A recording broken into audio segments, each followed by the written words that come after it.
There are elements I'm surprised he did artistically. Kendrick did a beat switch up in Euphoria. Drake has 3 completely different beats. A nice sonic change, the second beat, a New York drill, up-tempo sort of beat, the most modern sound. The one thing that got my attention was the Day 3 thing, being Whitney's real baby dad, with or without Kendrick's knowledge. Just on how bold the accusation was and how obscure the accusation was, it stood out. Immediately when I heard it, it didn't seem plausible. Nothing is impossible. Again, who is your source? My source in this case is Drake. So I'm a bit like, Boy, ain't no way, boy.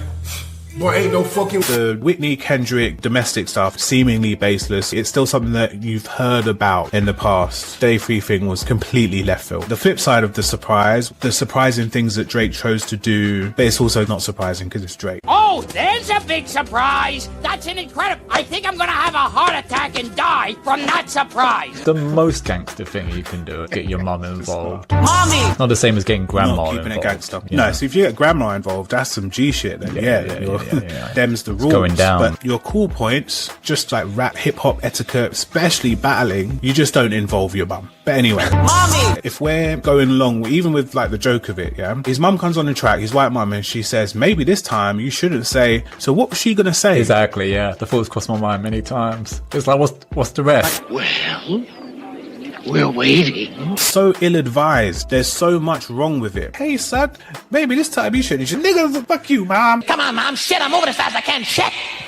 Come on. That was surprising and wrong. The other thing that was surprising, always rapping like you're trying to get the slaves freed. Not quite on par with me liking young girls, just a gift for me. It's weird in a different way, but it lives in that same universe. So you've got the planet, tell them I like young girls over there, and you've got Constellation trying to free the slaves, Quadrant 6 or whatever the fuck.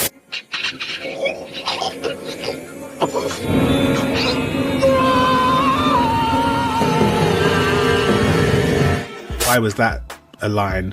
It just says so much about just how far removed from the culture that you actually are, and then how clueless you are as to one, who you're facing in terms of Kendrick Lamar. You've got someone who's just so quintessentially is the culture. You come with a line which at best when you're writing it you must think this is a 5. The most you were maybe going to get out of it was like a bit of a laugh, because no one's really going to be going around going, oh yeah, you're trying to get the slaves freed, like for a long period of time. Yeah, I don't even get what it is. A roast, a stab, a dig. Is there a joke? What? He's saying you're rapping like you're trying to get the slaves freed, but that's not really what you're about. Really, it's make-believe. So then just say that part. Don't say you're rapping like you're trying to get the slaves freed, because that's not a bad thing. You're always rapping like you're trying to save the kids. Would that... I mean, I don't know where Drake is concerned, but would that be an issue?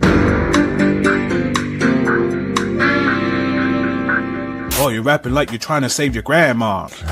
Okay, just the fact that you're just happy to just play with the idea of slavery, specifically where it's linked to Black American history, which is why you're able to be where you are, is off the backs of this culture and this legacy, and you're just sort of playing with it. And the fact that it was a throwaway joke just shows you how little understanding and value you place into any of it. It's the same thing with Tupac. You just don't need to play with that thing. You could just say something else. A 2-pack of ass. Calling Kendrick out and saying, yeah, you're not street, but this person's street and this person's a blood. Meanwhile, he's not in any of these gangs, and Kendrick literally grown up in Compton around most of the people that he's referencing. Very short-sighted. Again, like, how is that going to serve you in the long run? I'm going to give it a 5. I think it's bang in the middle of bad and good surprise. So yeah, this one's such a weird one for me. Elements of this track almost scores like negative in terms of surprise. The way that Drake writes this track becomes so monotonous because he makes that decision to hold a style, even though he switches it up 3 major times.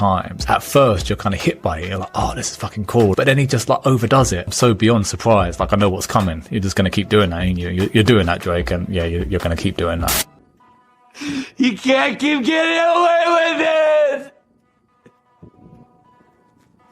He can't keep getting away with it. That almost scores this like a -6 from just that vibe angle. There's no catching me off guard. Oh, what did he say there? Oh, what just happened? You go into a pocket and then you just stay in that pocket. Now it's like the opposite of surprise. How unfocused on Kendrick the track was. 20v1 and let me take a dig at this person and that person. What are you doing? Don't do that. You're basically like burning in the pits of this beef right now. Your big red buttons would be one big nuclear missile straight at Kendrick. Nothing else. Oh my God!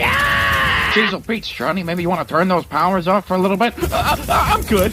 It seems like it hurts. I know it seems that way, but seriously, I'm fine. I don't feel anything at all. Come on, look at my powers. This is awesome. Flame on.